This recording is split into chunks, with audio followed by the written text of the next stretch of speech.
Right. I've explained that to The person you. you're looking for is not here. Get going. We can be here as long as we can with the bond agreement. It is how it works. You know what?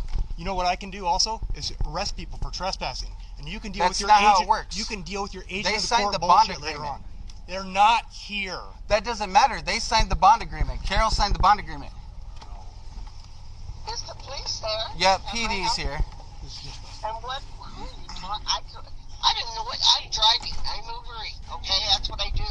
Yep. You know, I mean. So- I don't know what you want from me.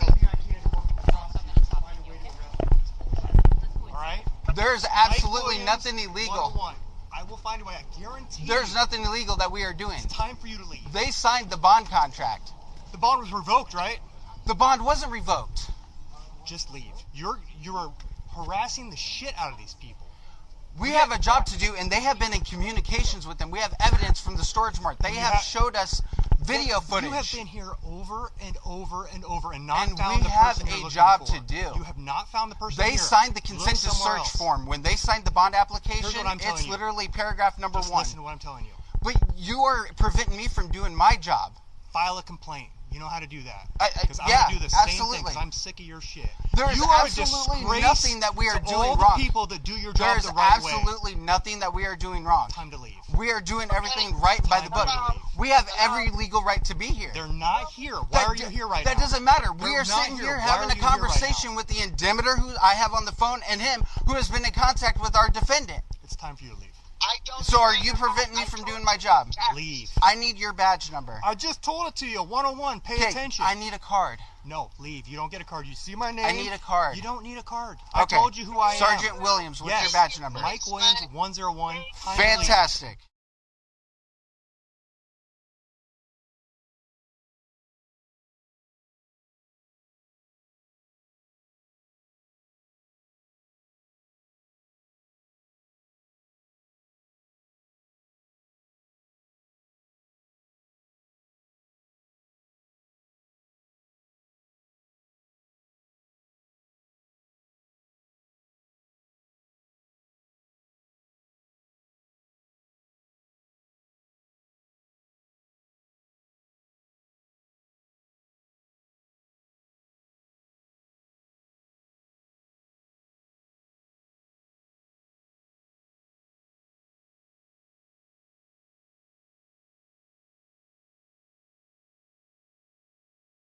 Obviously, like you said, professionalism, but going into the residence, that's really concerning because he just barged right on in after my last guy walked out. He barges right into that residence, doesn't even go in and clear it to make sure we're out or to make sure that our defendant ain't inside or anything. He just walked right in, and it's like, what's your probable cause? I mean, you weren't invited, asked to assist us. We can most definitely invite your officers in. Once we have entry, we can be like, hey, you're more than welcome to come in with us. And he wasn't invited or approved by the homeowner to enter that residence. I'm like, all right, he's definitely power tripping. This is a huge concern. Yeah, You know, we can look into that too. So, do you have anything you want to add? No, really. I've got a few small points that I had. Yeah. And again, we are not in the business of creating friction between us and you or us and them. It's not what we're trying to do. Right. There will be some disagreements. Yeah. Oh yeah. Most definitely. It's one of those where it's more just a professional standard because I've had it before where I've got buddies in law enforcement and stuff like that, and I call them like, hey, don't know if you can do this or not, can you run a plate? And they're like, no, absolutely not, that's against departmental policy and legal issues. It's like, okay, fair enough. But it's just something as simple as that. We're like, hey, I don't feel comfortable doing this, I don't know what the law is on it exactly, stuff like that, and that's perfectly fine. But it's one of those where showing up, yelling at our guys to leave when there's no legal precedence for us to leave at that time I get it. is what the issue is. And it's one of those that we're ultimately both here to protect the community in different aspects of the area. I guess also another really big concern of mine is the potential retaliation out of all this. What do you mean by that? What do you think he The or we reason- are going to do? Well, the reason why, whether it's a traffic stop or something like that, the reason why I say this is because he made it very personal. Mm-hmm. He says, I am personally going to find something on you. And it's like, good luck. Okay. You know, like, we're not doing anything illegal. Well, you need to leave now. And it's like, Okay. well, all right, guy, like, we'll leave because you're threatening an unlawful arrest. Right. But in any other circumstances, like, if I could turn back the hands of time, I honestly probably would have let him arrest me, especially if I didn't have kids to worry about at home. And then the whole thing would be, you know, a whole different angle. But I handled it the professional way. I'm like, all right, we'll stand down, Mm-hmm. we'll retreat, we'll collect, we'll consult, we'll talk, we'll pass on the information to the proper people and go through the proper channels, we'll make a complaint, and that's where we're at. You know, like I said, everything in my power as far as, you know, talking to the proper channels, filing, you know, the chain of command, you know, talking to another sergeant, then commander, Yep. you know, and then I believe I spoke to a detective and then it became you. Yeah. But some of my guys honestly are scared to work this case now. Okay. And I mean, I can't force them to work. I mean, when it comes to bail enforcement, it's a 1099 job. Like, it's not, I'm not paying these guys hourly, you know, when they go out. It's ultimately voluntary work or contractor work, where they get to make their own schedule. They get to pick and choose. All right, yep, I want in on this case, or there's 10 agents going out. The pay's not worth it, you know, because it's getting divided up type deal. But you know, versus the security side, because we're also a security agency. Now, security I can regulate hours and so forth, but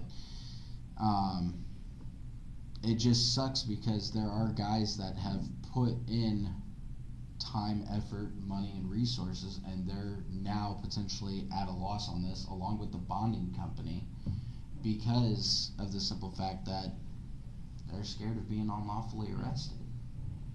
Okay. And the other big thing too is this whole meeting is that our bonding company, they're not happy about what's transpired. They have been given these recordings as well, just for transparency's sake, like, hey, why is this person not, like, why are you not here? Why is this person not getting looked into?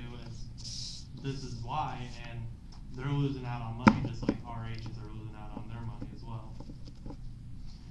Yeah. And, you know, like I said, I will have to file another complaint as far as the other two officers. There's been some sort of, I don't know, miscommunication as far as which officers went out to storage mart. 'Cause we got a tip that Amy and Robert were living in their storage unit on, what is it, South Ankeny Boulevard Storage Mart? Okay. Or no, they were staying at PDI Storage Mart. Okay. Carol, who is Robert's mom, has storage units out there, but Amy and Robert were staying at PDI Drive, I think it is. Okay. Anyways, two officers went out to the Ankeny location, spoke with the storage mart's manager of the property there, and because they called in for a suspicious person, and they believed it was Amy. And I guess these officers told them, well, you know, call us if they show back up, and, you know, they showed them my business card and everything else, and they were like, well, don't call these guys. And it's like, okay, well, yeah, I mean, you're more than welcome to call law enforcement, but to tell them not to call us is encourage them to not interact with us or not work with us. Like, they straight up told them to not work with us. And that's like... And they made it as a point, and then the storage mart manager reached out back to you and said they would not even conduct business with us. Yeah, which I've got the calls recorded, so every single call, every interaction, personal vehicles and everything, because I'm a resident of Ankeny. But everything that I do in my day-to-day life, whether I'm working bail or not, I feel like I have to record. And that's for my safety and protection, but, you know, it feels like at times the people that I feel should be protecting and serving, I have to watch out for. and that's kind of how I'm feeling now. Like, I'm waiting for that day where I jump on from, the on-ramp of 96 and, jump onto 35 when your units are sitting there and they're going to pull me over for whatever reason they can find. And that's just where I'm at and how I feel. Like, I'm waiting for it. I'm waiting for that retaliation, because there were other officers there on scene that day, and he's just like, I'm gonna make an example out of you. I'm gonna find something on you, and it's like, okay, yeah, but Yeah, we can handle that. and I appreciate that, and I really appreciate you taking time and sitting down and talking with us, for sure. It's definitely been professional. Yeah. Yes. I feel like it's been professional on our end and yours as well.